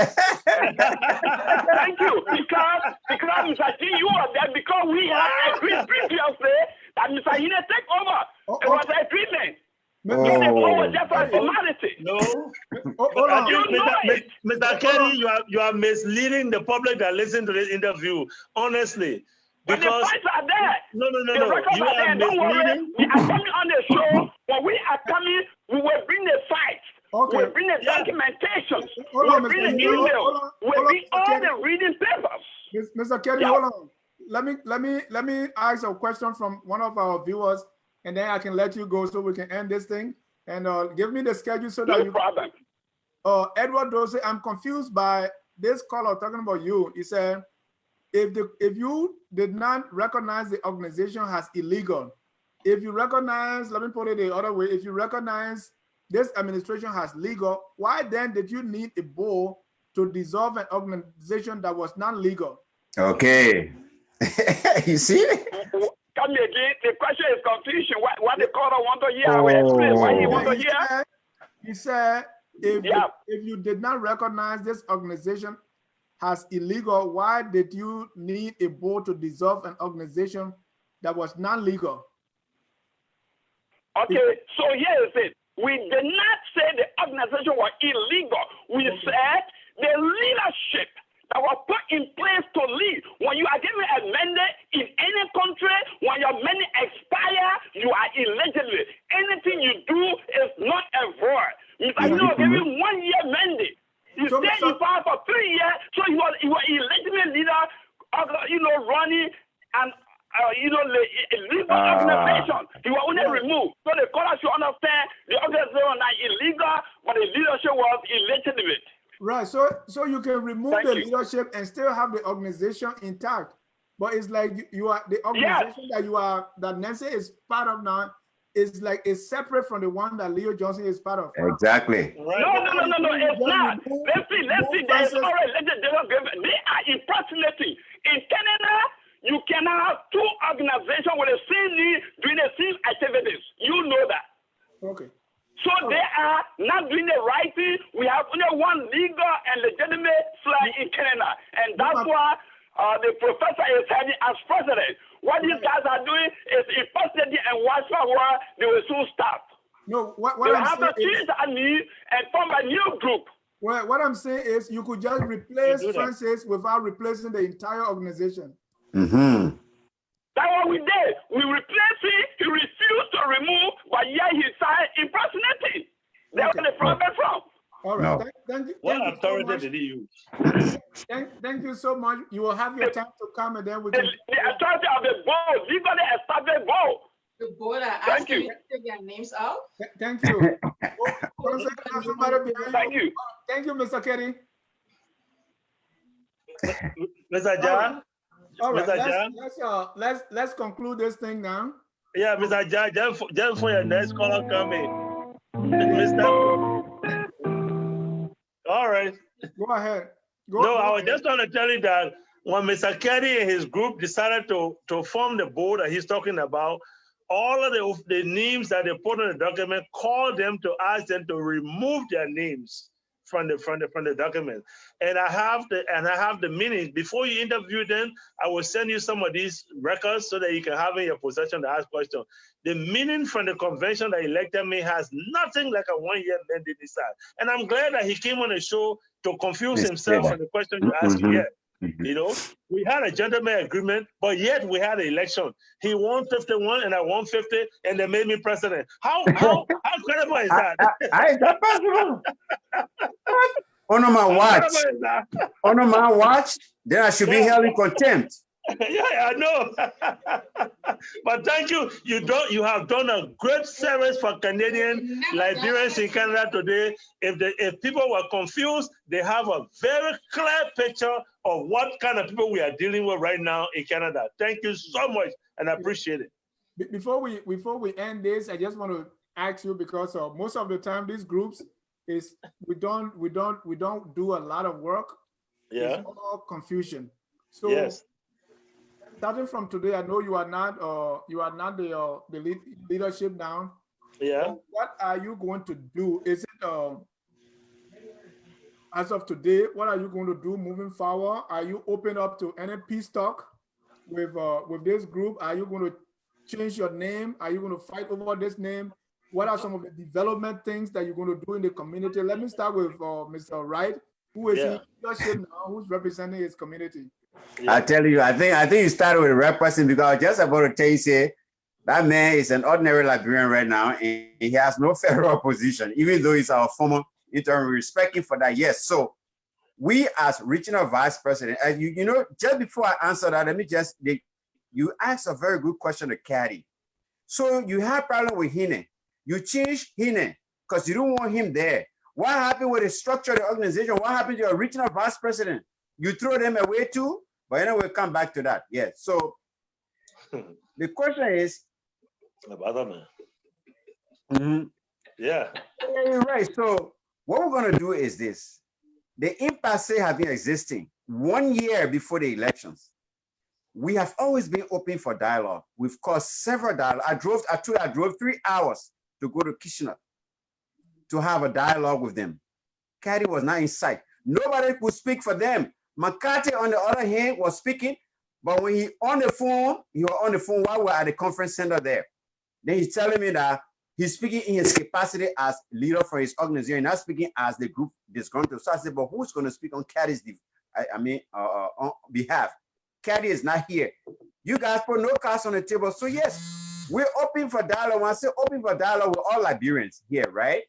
We told them initially, we have the structure, the regional vice president, we are the people, not individuals from within the city. As the question you posed to the lady there, who do you represent? It's hard for them to answer. They won't answer because they don't have our support. All right? So are we open to dialogue? Yes. The structure is in place. If they are ready to comply with the structure, they welcome their Liberians. If not, we'll find our name. Yeah. I can add. Okay, so you can add to that, Mr. Yeah. So we have always been open for dialogue. We have always been open for dialogue. Yes. Before you come, I recognize some people here from. I see more cheers. Say you guys in Ontario needs to put your acts together. You know who she's talking about? More. As I told you, let me just answer that. As I told you, when this thing started, there were information filtering to other provinces that it was just going to be an all Ontario base. So I'm not surprised. People still have that kind of notion about that. And I don't blame them for that. So yes, we need to put our acts together because every noise that has been made here is being from the province of Ontario. The other people on the other side have pledged their support onto us after we introduced flag to them. Now we're confusing them here. So we need to put our acts together here in Ontario. Okay. Then Gifla Mawo is along the same line. Say you guys talking about across Canada, but everything centers around the eastern part of Canada. Yeah. That's the birthplace of the organization. All those who spearheaded, they carry almost all the dream, everything came from here. Well, we didn't want a partition. That's why we're not emphasizing so much on the region. Now they have registered the organization. They don't have the support of the people. What do? That's the route we didn't want to go on. So we decided, say, look, let the people know what we're doing. Let us be transparent because we're supposed to be working for them. We're supposed to be working for them. Now they have registered the organization now. You build a house, nobody to live inside. You don't have nobody. What do you do? My last question is, who are you, linked with? Professor David earlier asked if you are collaborating with other Black population or even African immigrants and all that. And we have other organizations around. Like 2 years ago, we heard that you were the leader. That's why I focused on Liberia, contacted you. Yeah. What are other organizations and groups that you are linked with, other Liberians, African immigrants, or Black Canadians, and the rest of it, that show that, okay, we got friends around? Yeah, so I will speak as a regional vice president, I speak for my city. So in my city here, we have an organization called the African Community of Windsor. That comprises of Africans of all countries in Africa. Yes, I hold a seat there, so I represent and speak for my people there at the African. In fact, I got a program coming up very soon. I just got the tickets the other day. And we have other civic organizations here that are in the city that we attend their program. They recognize us. We speak for them there. That the Burundi Association, the Nigerian groups are here. The Sierra Leoneans are here. Even in London, there, the Sierra Leonean groups are there. So we're there. That's how we build the base. So we're not just speaking here. We're not just individual jump out and come and speak here. No. Mr. Hinnah, same question. Yes. Yeah, Mr. John, yes, we are collaborating with other. Let me address the first question you asked. What is in the pipeline that James just addressed? I'm currently not an active member of the leadership, but I'm the past president. They refer to me when there are issues there for me to participating. So two things we are doing right now. The board is meeting upon the request of the president to decide, because we think it's a waste of money to challenge the name, which we have all legitimate right to do. We have institutions put in place. We can challenge them for illegally taking a name that they are fully aware of. If they were strangers who did not know that this organization, like Kelly is saying, there is no true flag, but we are the flag, and we did a knowing search for the name, and we have it. And they as members knew about it, but went ahead and registered it. That's fraud. They're not supposed to do that in the first place. And they know that we have a bank account registered in that name. We have a website registered in that name, and they still went ahead and did it. Had there been strangers who did not know, who did a knowing search and know the name was not in use, and they did it, they would have had a point. But because they knew, and their claim was because we didn't register it, and they did not come to say we should register it, that was wrong. That's a fraudulent act that they did there, knowingly doing something.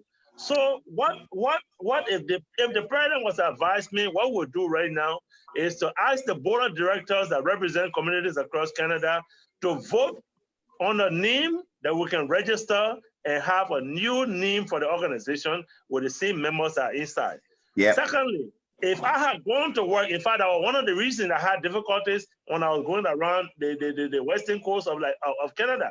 When I went to some city, they said, oh, you guys in Ontario have already registered yourself, then you come into us. I had to say, no, we have not registered anything yet. This is an idea that we want you on board before we can register together. And Thomas Bowman can tell you, that was the question he posed to me. But you guys have registered your thing. What are you coming to us for? I said, no, Thomas, no, Lawrence, we have not registered anything yet. This is what we want to register. Only thing we've done, we open a bank account, and then we establish a website.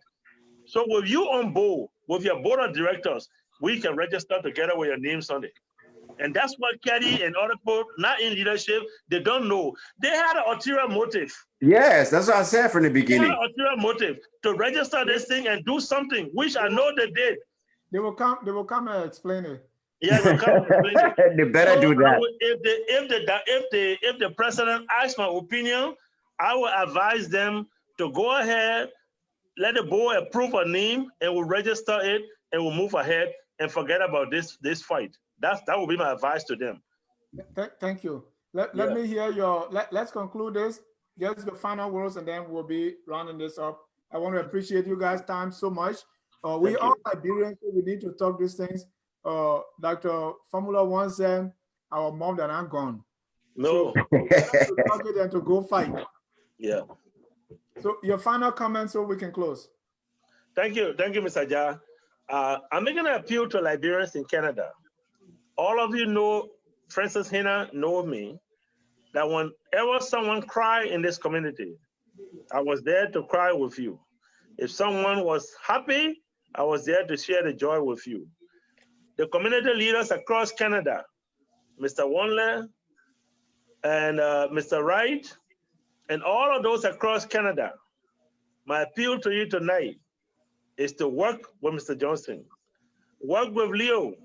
There is good in store for us, for our children, for our communities, and our country in Liberia. I urge you not to listen to these people who are self-centered. Listen to people that will care for you. And I can assure you, I led you, and I've handed you over to Mr. Leo Johnson. He will lead you just as I did. Thank you very much. Mr. Wright? Thank you very much, Mr. Jah, for giving us this platform this evening, at least to put some of our problems on the table, and then to see how we can find resolutions to them. Well, I also want to give a sounding warning to my fellow regional vice presidents, those that represent their people from the various provinces and cities. that the structure that we have in place, it is a structure of the people, by the people. It is not a structure where when James Redfield disgruntled, then you will move everybody from power and then bring a new group of people. No, we don't want that.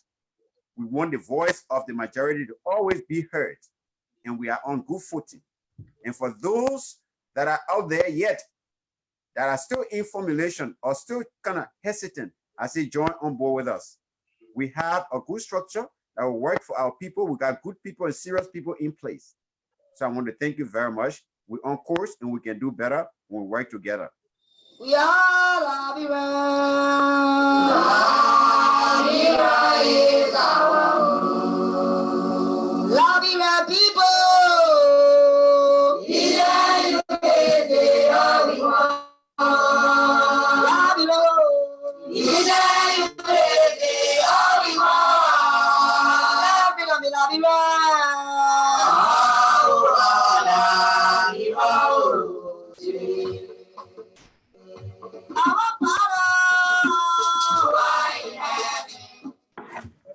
Unity is all we want. We can fight all the way we want. We can have trouble, but Liberia is our common to resolve these issues. I know it's troubled times, but I know with all of you working together, things can come out to be very good. I want to thank you, gentlemen, so much for your time. Thank you. We are all Liberians, and let's do our best to resolve it. This week, beginning Monday, Wednesday, and Thursday, Monday, Tuesday, and Wednesday, we invite you here on Focus on Liberia to watch the Hour of Politics with my man, Attorney. Until then, my name is Dennis Johnson. Good night, and God bless